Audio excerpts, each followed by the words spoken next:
Oman উপসাগরে থাকা সব ইরানি জাহাজ ধ্বংস করার দাবি করেছে মার্কিন সেনাবাহিনী। সোমবার এক্স হ্যান্ডেলে এক বিবৃতিতে মার্কিন সেন্ট্রাল কমান্ড জানিয়েছে, দুদিন আগে ইরানের 11টি জাহাজ ছিল ওমান উপসাগরে, আজ সে সংখ্যা শূন্য।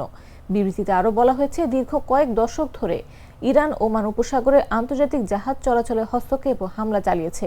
সেদিন এখন শেষ। এদিকে কাতারের রাজধানী দোহায় নতুন বিস্ফোরণের শব্দ শোনা গেছে। ধারণা করা হচ্ছে ইরানের ব্যালিস্টিক ক্ষেপণাস্ত্র এবং ড্রোন হামলার ফলে এই বিস্ফোরণ হতে পারে। سرزمین ایران دفاع بکنه به دلیل ملاحظات حفاظت اطلاعات نظامی همه مراحل ভয় পাস না, এটা কসমিক ডোর। শব্দের আরেক নাম কসমিক ডোর। এর ওয়াল থিকনেস ও রিপ থিকনেস বেশি থাকায় এটাকে 50 বছরেরও বেশি। কসমিক ডোর, নিশ্চিন্তে 50 বছর।